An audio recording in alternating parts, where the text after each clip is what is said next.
a música Ó Que Esperança e agora essa Maranata. E eu estava pensando numa porção bíblica e ela me veio à mente. Ela está retratada no livro de Jonas. Se você quiser acompanhar no seu celular, a Bíblia está no livro de Jonas, capítulo 2. Eu vou ler o verso 7, 8 e 9.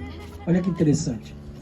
Você conhece até aqui a história bem de Jonas. Eu não preciso dar detalhes, mas a história nos diz, né, bíblica, que Jonas, ele tinha que ir para um lugar e escolheu ir para outro lugar.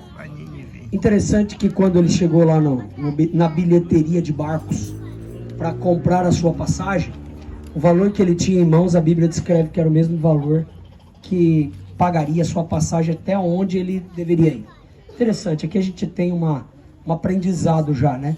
O inimigo também coloca opções e ele endossa as opções, às vezes no nosso coração, na nossa mente, e fortalece isso para que a gente se distancie do que Deus espera para nós e do que Deus pede para a gente, né? Interessante.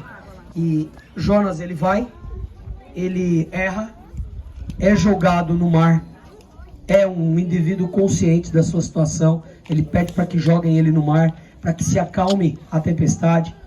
E o fim para Jonas era, não, só lançou no mar aí, pronto, acabou. Eu prefiro morrer do que ver vocês sofrerem as consequências da minha má escolha. Olha que consciência interessante a de Jonas, né? São muitas reflexões, mas essa daqui ela é central. No momento que ele é jogado ao mar, Deus tem um plano para aquele plano que a gente acha que tem. Interessante, né? Então Deus, ele coloca ali um peixe. Alguns aí dizem, é uma baleia, tal. De repente, não sei, uma cachalote ali, né, gigante.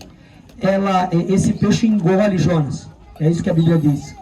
E Jonas, ele, desce ao lugar mais profundo da terra que você possa imaginar. Interessante. Aqui, descreve assim no capítulo 2. Você pode ler depois, é o momento da oração de Jonas, né?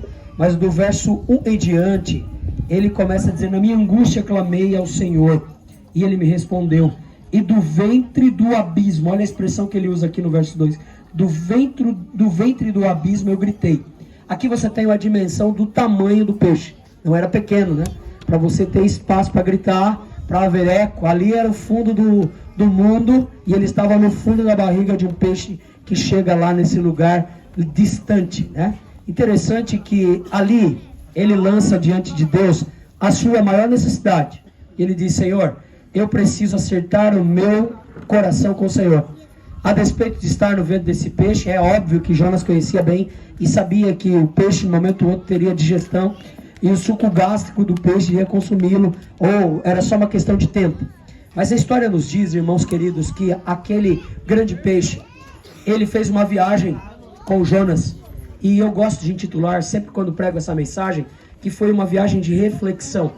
Essa reflexão era para que Jonas pensasse que o melhor lugar do mundo não é aonde tem dinheiro, aonde você tá cheio de dinheiro ou cheio do luxo, não. O melhor lugar do mundo é ao lado de Jesus, amém? Amém. É fazendo a sua vontade, é vivendo de acordo com a sua palavra. E Jonas então entendeu que Deus era o melhor lugar para ele, era o seu porto seguro. E a história nos diz que ali ele se ajoelha dentro do ventre do peixe. E acontece o que aparece no verso 7, onde ele diz assim, dentro de mim desfalecia minha alma. Ou seja, ele estava a ponto de morrer de depressão, de nervosismo, de estresse. Não tinha esperança mais para ele. E aí o texto bíblico diz, e eu me lembrei do Senhor, e subiu a ti a minha oração ao teu santo templo. Verso 8. E os que se entregam à idolatria vã abandonam aqueles que lhe é misericordioso. Mas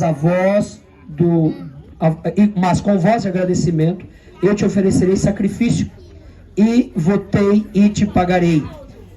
Ao Senhor pertence a salvação. Falou, pois, o Senhor ao peixe e esse vomitou a Jonas na terra. Amém? Amém. Aqui nós temos um relato da conclusão de uma história sem esperança. Agora, quando você aciona o botão que resolve o problema da sua história, da sua vida, que é o botão da graça de Deus, o botão que aperta o coração de Deus e faz com que você tenha a resposta momentânea, é o que acontece com o peixe. Deus e o peixe estavam em conexão. Faltava Jonas entrar em conexão, e depois que Jonas entrou em conexão, o peixe começou a subir do fundo do oceano, lá do lugar mais fundo. E ao subir, chegou lá na superfície e vomitou Jonas. Ele jogou Jonas para fora, na margem da praia. Jonas entra em Nínive, prega, e o sermão de Jonas era assim: se arrependam, ninivitas miseráveis, e se convertam. Se arrependam, se arrependam. E sabe o que acontece? Todos se convertem. A história bíblica nos diz que o rei se vestiu de pano de saco. De rei a jumento se vestiu de pano de saco, em sinal de arrependimento. E olha, era um povo que Jonas cria um preconceito deles, e ele nunca queria estar lá, porque os ninivitas eram homens bárbaros, homens que praticavam o método do empalamento, o método do descape humano, ou seja, eles tiravam o corpo daqueles indivíduos que eram conquistados em praça pública. Eles praticavam o método do empalamento, que era espetar uma pessoa em um poste de cipestre, mais ou menos da grossura desse poste de ferro, e ficar à disposição de todos para que vissem e entendessem quão bárbaros eram. Imagine um povo assim. Esta é a visão que Jonas tem. Por isso que Jonas não quer ir para lá. Só que Deus disse o seguinte a Jonas: Jonas, vá, porque a obra é minha e eu preciso alcançar essas pessoas, e elas se convertem e elas se arrependem. Amém? Sabe, queridos irmãos, esta ação de nós virmos aqui, de falarmos para as pessoas aqui dessa cidade, de entregarmos o folheto, de fazermos o que fizemos pela manhã lá em Caxias, é uma voz da igreja. Uma voz da igreja dizendo para as pessoas: a igreja precisa ter mais essas saídas, mais esses movimentos aqui, que leve diante das pessoas aquilo de tão bom que a igreja faz. Sabe, Jonas, ele volta, prega, se afasta, vai para um alto monte semelhante a esse, e ali ele quer ver a destruição de Nínive. Só que não acontece a destruição. Sabe por que não acontece? Porque Deus é um Deus de graça e misericórdia. E Jonas se aborrece lá porque uma baboreira, uma pequena planta nasce, se desenvolve e morre depois de um verme cortar ali sua raiz, e fica chateado, né?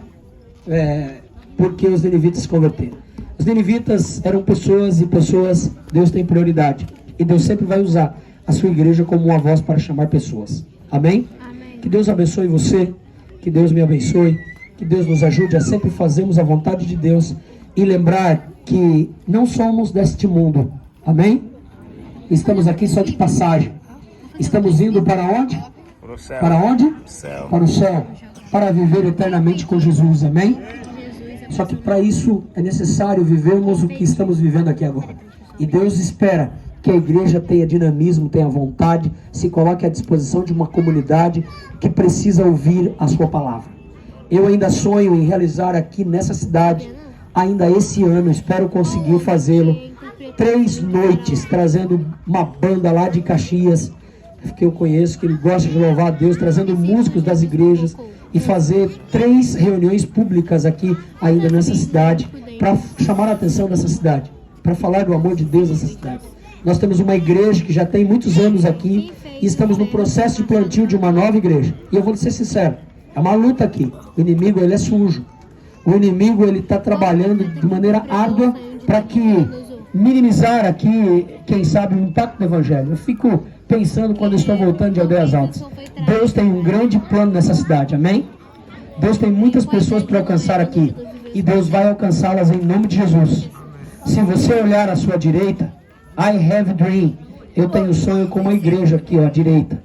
Já temos uma igreja nascendo lá, e temos uma igreja central. Por que não Aldeias Altas, que tem centenas, aliás, vou usar centenas não, porque eu não conheço tudo, mas tem dezenas e dezenas de comunidades aqui em volta, grandes, que podem ser evangelizadas, de pessoas que precisam ser alcançadas. E Deus precisa que essa igreja cresça, que ela se desenvolva. Então, nós temos como igreja aqui a responsabilidade de cuidar desse lugar, de vir aqui, de atender, de ajudá-los.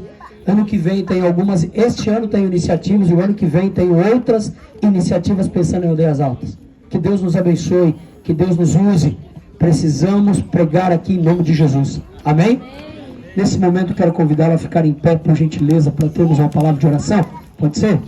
e vamos pedir a bênção do nosso Deus e agradecê-lo por esse lindo pôr do sol aqui, né? Creio que cada um vai levar uma foto, algo daqui para relembrar, né? E esse nosso grito aqui com certeza vai correr a associação toda e depois o Brasil, o mundo, que hoje com a internet a gente tem um alcance gigante, né? Então,